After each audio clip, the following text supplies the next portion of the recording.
오늘 본문은 사울 왕 중심의 이야기에서 다윗 중심으로 이야기가 전환되는 본문입니다. 하나님은 사울의 죄로 인해 그를 버리시고 비공식적이지만 폐위시키십니다. 그리고 이새의 아들 중 한 왕을 보았으니 사무엘은 그만 슬퍼하고 그에게로 가서 기름을 부으라 라고 명령하십니다.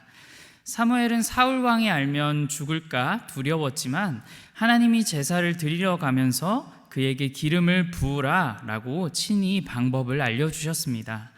사무엘은 베들레헴으로 가서 이새의 아들들을 만납니다. 사무엘이 첫 번째로 이새의 아들들 중 엘리압을 보았습니다. 사무엘은 순간 그가 하나님이 선택한 왕인 줄 착각했습니다.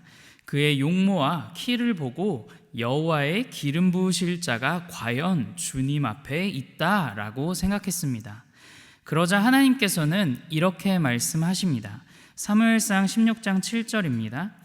여호와께서 사무엘에게 이르시되 그의 용모와 키를 보지 말라. 내가 이미 그를 버렸노라. 내가 보는 것은 사람과 같지 아니하니 사람은 외모를 보거니와 나 여호와는 중심을 보느니라 하시더라. 아멘. 사람은 보여지는 것에 참 많은 신경을 씁니다.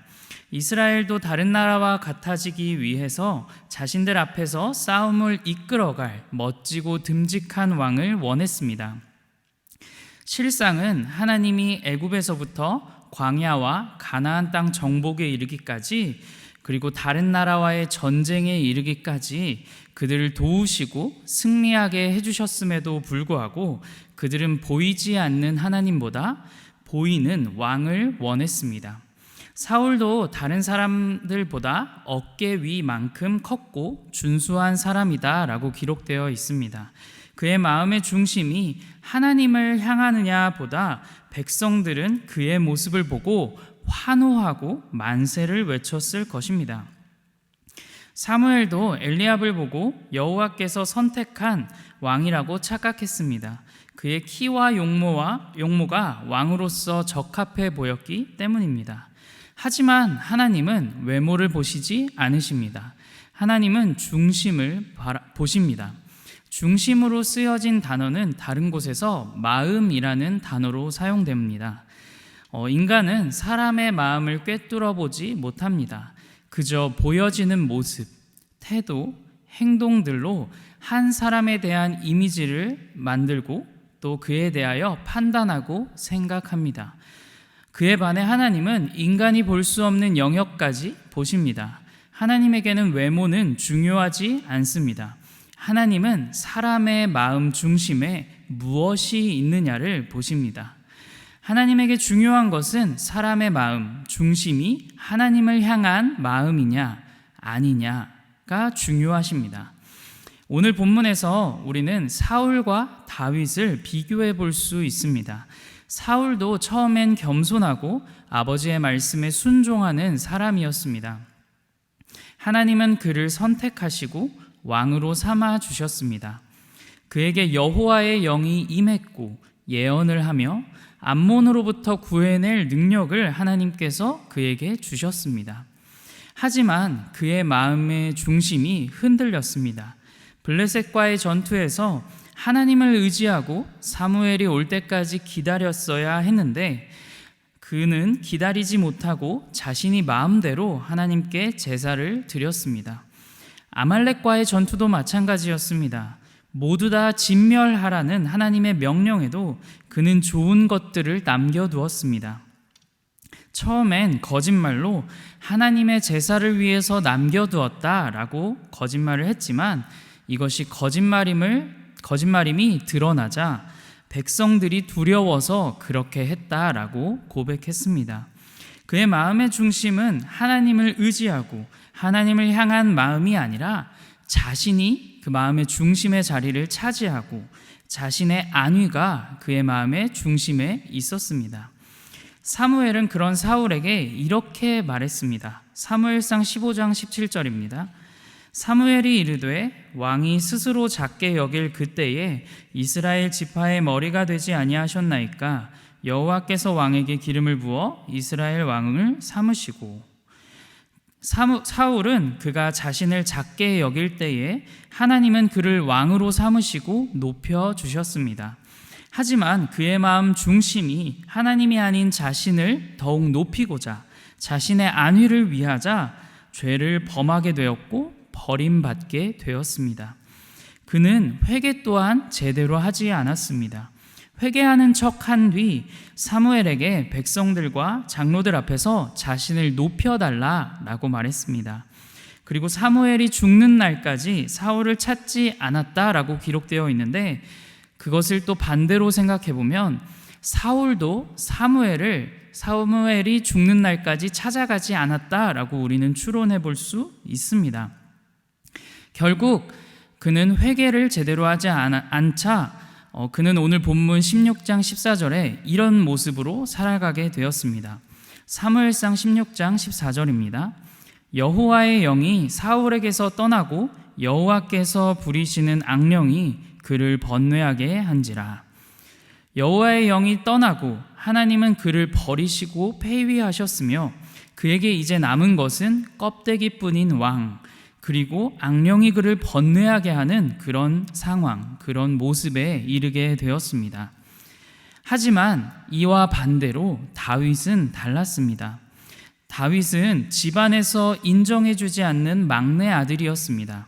사무엘이 제사를 드리러 오자 그는 참석하지 못하고 그저 양을 지키고 있었습니다. 하지만 하나님은 다윗의 마음 중심을 보셨고 그를 왕으로 삼아 주셨습니다. 사무엘이 그에게 기름을 부으자 하나님의 영이 다윗과 함께 하였습니다. 사울이 그래서 악령으로 번뇌하고 있을 때 다윗을 아는 소년 중에 한 사람이 다윗을 이렇게 표현합니다. 사무엘상 16장 18절입니다.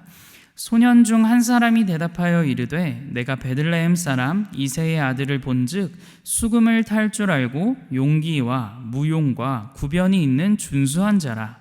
여호와께서 그와 함께 계시더이다 하더라. 아멘. 다윗도 사울과 마찬가지로 외모가 뛰어났습니다. 그는 빛이 붉고 눈이 빼어나고 얼굴이 아름다운 사람이었습니다.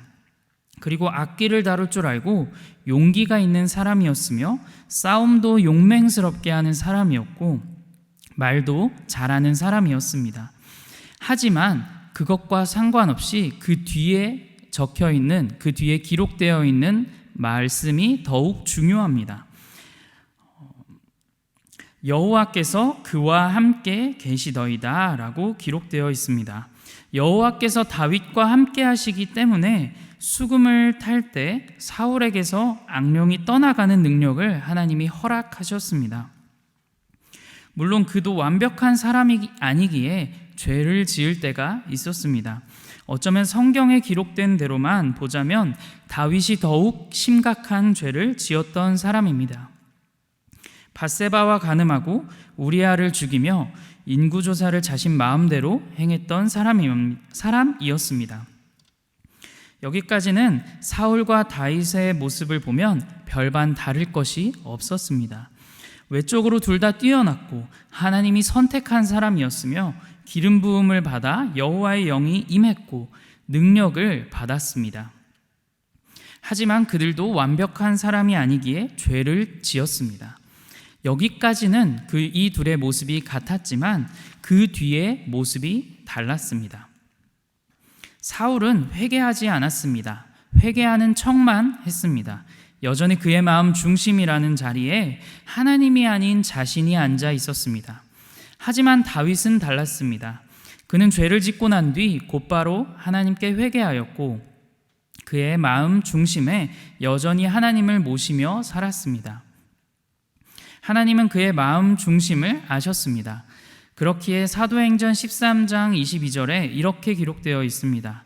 사도행전 13장 21절부터 22절까지의 말씀입니다. 그 후에 그들이 왕을 구하거늘 하나님이 베냐민 지파 사람 기스의 아들 사울을 40년간 주셨다가 패하시고 다윗을 왕으로 세우시고 증언하여 이르시되 내가 이새의 아들 다윗을 만나니 내 마음에 맞는 사람이라 내 뜻을 다 이루리라 하시더니. 아멘. 다윗의 마음 중심에 하나님이 계셨기에 하나님은 다윗을 내 마음에 맞는 사람, 내 마음에 합한 자라고 말씀하십니다. 성도 여러분, 여러분의 마음 중심에는 무엇이 있으신가요? 교회를 열심히 섬기시고 각자의 삶을 살아가실 때에 우리 마음의 중심은 누구를 향해 있으신가요? 내가 드러나길 원하고 나의 편안함, 나의 이익, 나의 욕심을 내려놓고 마음의 중심을 하나님께 내어주시는 성도님들이 되시길 주님의 이름으로 소망합니다. 하나님은 외모를 보시지 않으십니다. 교회를 위한 헌신과 세상을 향한 사랑과 섬김도 분명히 중요합니다. 하지만 그것보다도 더 중요한 것은 그러한 행동 속에 담긴 나의 마음 중심이 어디를 향해 있느냐가 중요한 것임을 다시금 기억하시는 성도님들이 되시길 소망합니다. 그래서 하나님이 우리 각자를 보실 때에 다윗처럼 내 마음에 맞는 사람, 내 마음에 합한 자라는 말을 들을 수 있는 성도님들이 되시길 소망합니다. 내 마음에 합하여 내 뜻을 다 이루리라 라고 하나님께서 인정해 주시는 우리 주님의 귀한 성도님, 그리고 귀한 일꾼들이 되시는 우리 모든 성도님들이 되시길 주님의 이름으로 소망합니다.